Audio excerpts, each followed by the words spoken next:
Okay. Hey guys. We're out in Bloodsick Trip in LA, and we are here with Josh Rivera and Genevieve Velez, the filmmakers from Deformelody, An American Nightmare. Is that correct? I got it right. Yeah. Yeah. Memorable title. Yeah, which is our closing film for the Bloodsick Underground Film Fest. Thank you. Yeah, thanks for submitting the film to us, and thanks for meeting with us today while we're out here. We're very excited. Yeah. We're from Philadelphia, so the fact that we were out here just a couple weeks before the festival and realized that's where you guys are from. Yeah, that was great. it worked out. So it's Deformelody. It's a wild movie. Yeah.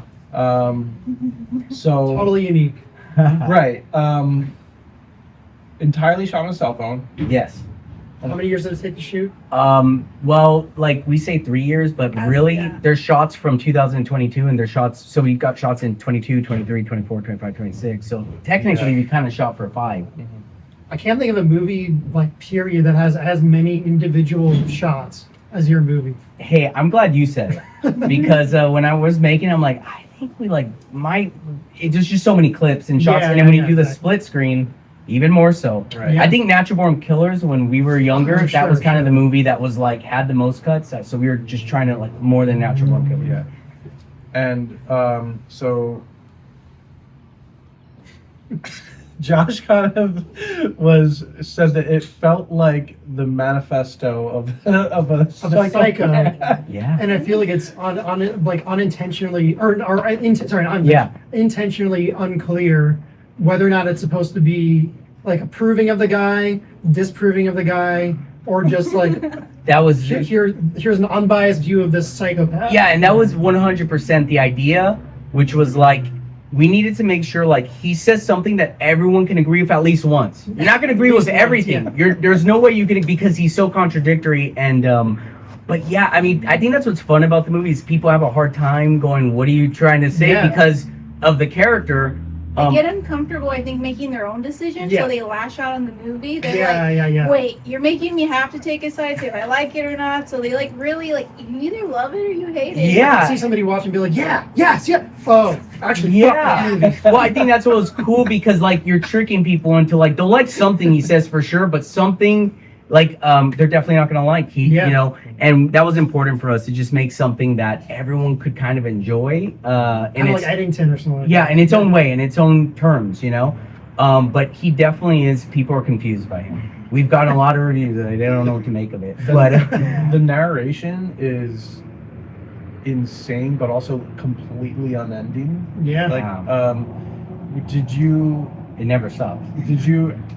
kind of add that more in post, or was it all from the start planned No, that way? so that's a great question.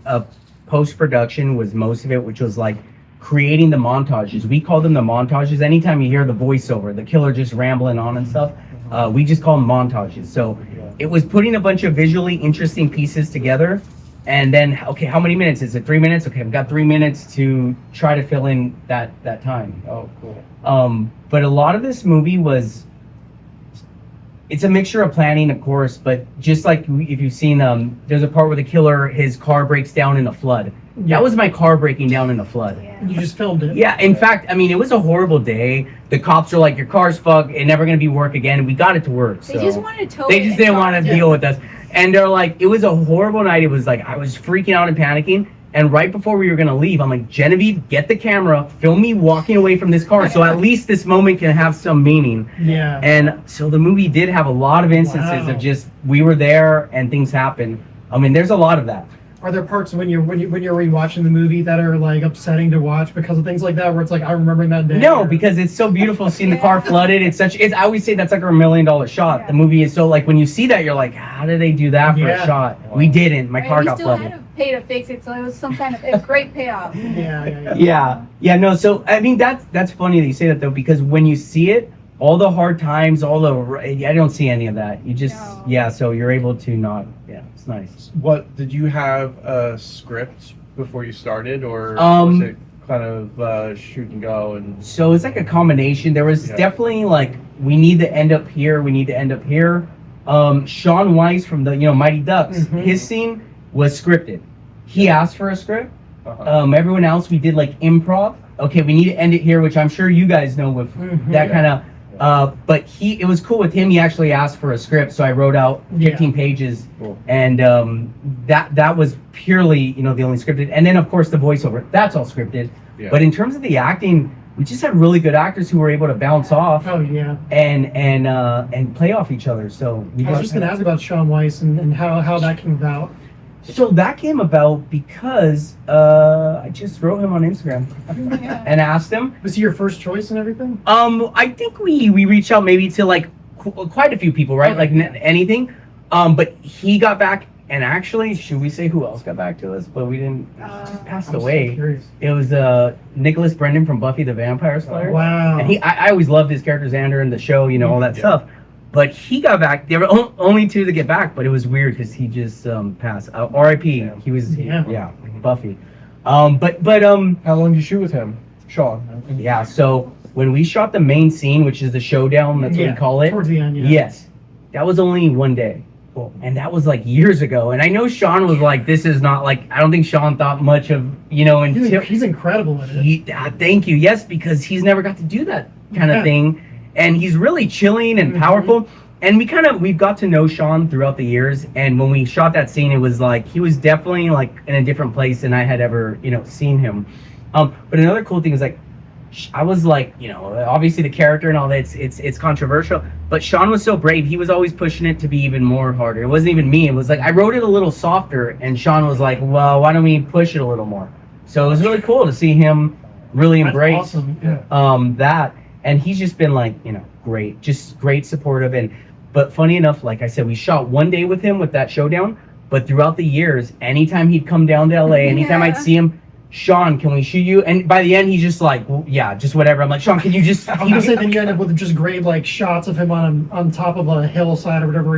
Yes, I mean, even the beach, right? We were at the beach, and it's like, I'm like, Sean, can you take your shirt off and can we film you right here? And he's like, okay. And I think, honestly, throughout the process, he gained to trust us. But once he saw it with his own eyes, then he's like, okay, this works. I get it. I saw that there.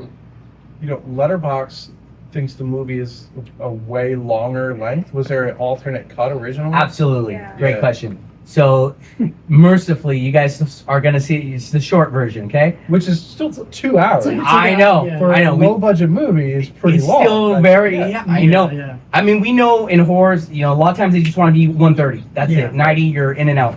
Right. Which, that makes sense, too, but... People tell me 90 minutes is long. I don't even understand. Yeah, like, what do you want? One. I made a movie that was an hour 42, and everyone's like, yeah, this movie's so long. That's the challenge we do run into with that. The time, I mean, just as us, as filmmakers, but the original version was a behemoth, and it was 2 hours and 35 minutes. Yeah. And I remember when we got done, we got to play London, okay? It was like our biggest showing, Rain Dance. We were very fortunate. And right after the movie was over, the moderator was like, that was a lot, wasn't it? Like, you could see, like, people were worn out. And I think when we went to London, we're like, okay, we gotta they're getting worn down. We cut out 37 minutes. So now it's just under 2 hours. Yeah. So it's shorter. But we do want to release the director's cut one day. I was going to say, do you feel like the movie is compromised? That's a great question. Yeah. Because when this happened, basically, I'm going to tell you, too. I didn't see the extended one. No, of course not. I'm only basing this on the 2 hours. Absolutely. But that's such a good question because it was kind of the fear of, like, if we had to cut it. So Sean was kind of like, hey, this movie's great. I wouldn't cut a thing, but we need more people to watch it. Yeah. So I think you should really cut it. Even on the second, we had 2 showings in London. He brought a notebook to start writing things we should cut. Like specific scenes. Yes, Sean did. Wow. He brought a notebook in the thing. So the second showing, he was writing things, and I have the papers. He wrote me like 5 papers, and including like some stuff in his scenes. So it was like, okay, he's just trying to make the movie great. But when I knew I had to cut it, I basically was like, I'll never love this movie the way I love it. And she was really freaked out. We were trying to get into other festivals and we're like, LA helicopters. I know where it's going. Okay, wait till Yeah, like the launch of that by our house. It never ends. This Yeah. in Charles Pinion's backyard, so we're at the mercy of traffic. Wait, Okay. all right, go ahead. No, we're still trying to get into festivals, and we're like, there's a lot of money to sink. And like, okay, we got a lot left, so let's try and cut it down. So maybe that will let us into stuff. And you were the festival we got into. I think you were maybe the only, one of the few Yeah. with the shortcut. Yeah. Because that was the thing. We spent a lot of money. We're like, hey, let's just try to cut it short. So whatever money we did spend, let's see if this shorter version. And Bloodsick Underground took the short version in.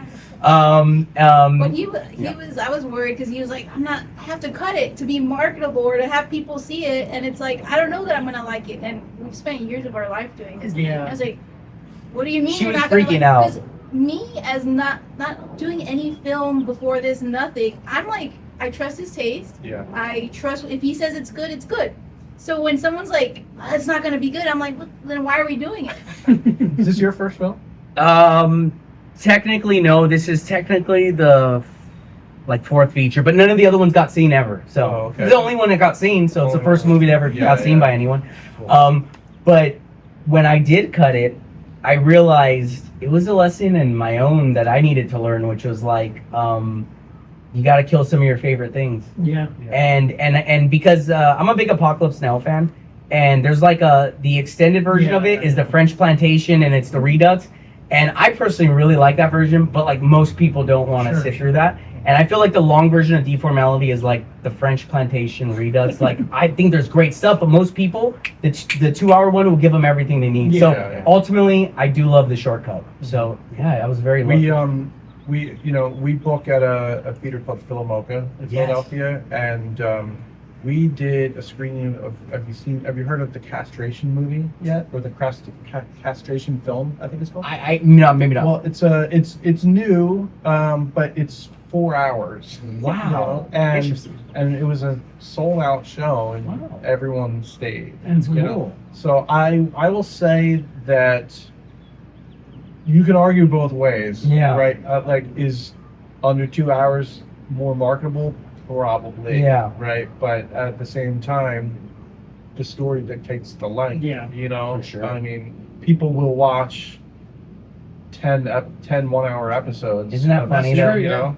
I can't get over that. Like, we don't bring that same, like, with streaming or shows, no one brings the same conversation with the feature film that they'll put on, which is, let's stay within the limits, guys, but people will watch 2 episodes of Mr. Robot or 3. Yeah. Yeah.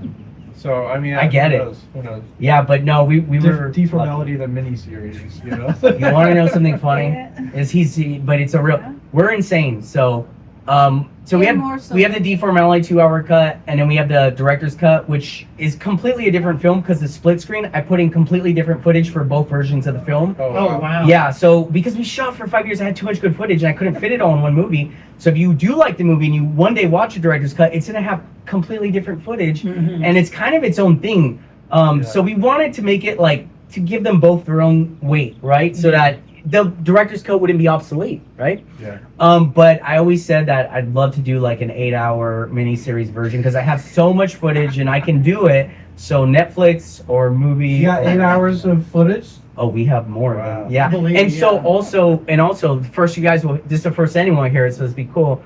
We have a companion film called Deformalities, and it's 56 minutes, and it's all it's just all alternate footage, different footage, all things you've not really seen in the film. And it's by the same composer of the movie, and it's like it's kind of 17 music videos, but it's this crazy little project and world we're trying to bring into existence. It kind of ended with music videos, which was supposed to actually be what this film was just a few music videos. It was supposed to be one music video. And then it spiraled into what it actually is. Yeah, because she's never filmed anything. I went to film school, I did all that stuff. Okay, she never did any of that. We were a couple. We tried to do something, and we were going to shoot one music video for the song "Violence Now." And we were shooting, and it really was like, I think there's a bigger story here. I don't know why, but I feel like there's a story. And then we're like, let's do a 20-minute cool serial killer film. We'll submit it to some festivals, and then like it's 2.5 hours, of course. But it was supposed to start very simple. Gotcha. But that's a thing where it's like follow your instinct or whatever. Yeah. Like we could have just shut down and go, we're just supposed to make a music video, but we followed our instincts and our dreams. Who's the composer? So the composer is Daniel Gonzalez, and it's also with another composer on it is Jonathan Marin, and also Rene Abrego. But Daniel Gonzalez is like the main one, and we're all friends from high school. So it was very cool because we all got to work together. So initially this was supposed to be a companion to his music from the start. Yeah, it was just gonna be a music video for some music that we had kind of made for fun. It was never supposed to be anything serious. And then when we did the movie, he was the guy. I'm like, well, you got to do the music because it was your music videos. So he ended up doing that.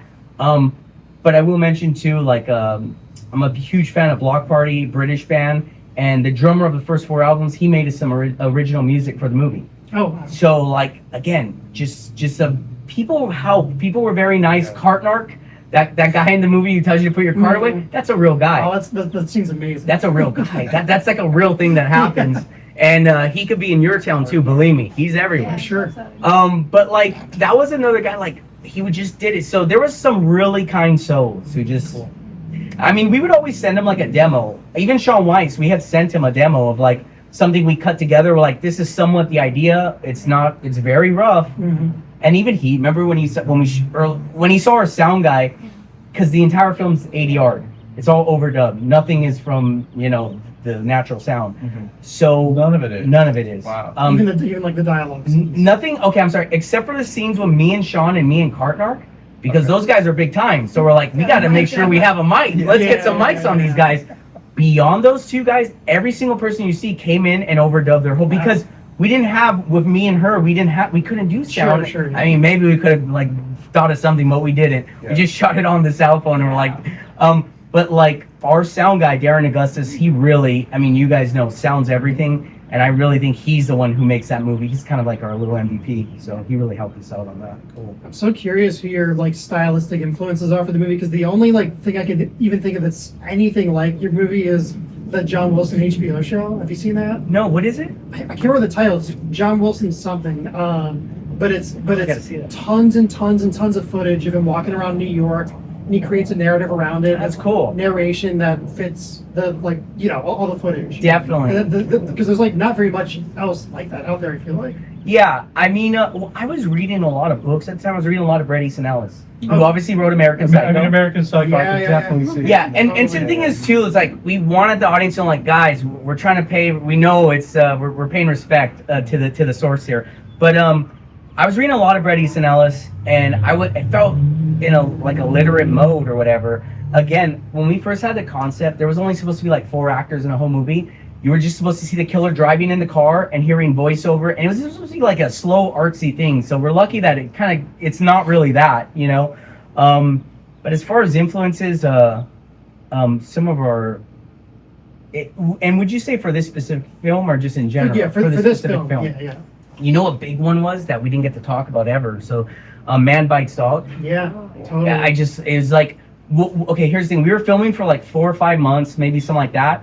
And I was a little worried because I'm like, this is a goofy fucking serial killer. Yeah. And I'm like, I thought it seemed like a good idea, but then we were filming, I'm like, I don't know if this is going to work. This might be too goofy. And then we saw Man Bites Dog because I hadn't seen right it. there, yeah. And then I saw Man Bites Dog and I'm like, no, we're on the right path. Like that's like one of the greatest fucking independent films. It's so hysterical. It's so dark. Mm-hmm. So I think like that movie definitely was an inspiration. Sure. At least let us know we're on the right track and don't be afraid to be goofy Mhm. because you can make something work like that. You ever read a book called The Killer Inside Me by Jim Thompson? I saw the film Okay, so and I know, yeah. I like, there's 2 versions of the The film. 70s one's amazing. Yeah, I like both of them, but the main difference between the films and the book is like what I love about the book is the killer is ranting the whole movie, and it's all inner dialogue, and I feel like neither film really did that. Wow. But I think that's something that you did. Yeah. Because you're like, the book is like, oh, it's the mind of it. This is like what it feels like to think this way. Yeah. You know? And I think that's what we were trying to do is put you in that headspace, but in a way that other serial killers, it's just we're trying to do something a little different. Mhm. But it definitely people feel we've heard all kinds of things about being stuck with this guy, and it kind of is like you're stuck with him for 2 hours. Like he has the gun at you, and he's like, I'm gonna rant at you for 2 hours and tell you all that, and you don't want to hear it. I know you don't want to hear it anyway, but I'm gonna do it. I personally always love movies told from the perspective of the killer. Totally. My first film, Bloodsick Psychosis, Josh is the killer. Yeah, Nice. and I want to see that too, man. He's Yeah, the sort yeah. of central driving force. It's like usually a movie with the serial killers, that's the bad guy that shows up from time to time to kill somebody. Yes. And, yeah, and I like the 180. 100%. Because that's something I noticed after I was like, so many of these horror films and killer films, like, we're in the character of the normie. Mm-hmm. And the killer, like you said, he comes and pops out. And it was really cool because it was like, yeah, some of my favorite horror films, we're not actually following the killer. Mhm. The killer's just the guy who comes and pops up. Right. And the only challenge it presented was to make things scary because when you are the killer, you can't do all that suspense stuff. That was the only thing I found. Like, it's hard to make the movie scary when you're with the killer all the time. Right. But yeah, I totally agree with that. So, if people that are watching this are not at the festival in Philadelphia, where can they see the film? Do you have release plans? Do you know when this video will go out? Probably after the festival. After the festival. Yeah. So I do know that we will have some distribution. We will be seen somewhere. It's very early right now, Mm-hmm. but Deformality and American Nightmare, because we don't know the release date. Well, we could say nothing anyway, huh? No. No. It will be available. Just say it's It will- coming soon. It's coming soon, Look and for it it'll be on online. streaming. Just put in Deformality, and you'll be able to find it. We great. it's been a hard movie to put out, as you can see. Yeah, So by the end of the year. yes, absolutely. Okay. Just keep an eye out for it Yeah, because yeah, yeah. we something could be happening. Hopefully. Middle of the year. Well, that's great. Yeah. Middle So of the year. check it out, Fantastic. guys. Try to find Cool. Deformality, 2-person crew film, and we just put our whole life into it. So thank you guys for Any having me. last questions, Josh? No. Hey, well, hey, thanks for being here. Bruce, Really thank you so appreciate much. it. Josh, the other killer. Thank Yep. you. Thank you. Thank you, guys. Yeah. Yeah, Deformality. Thanks, guys.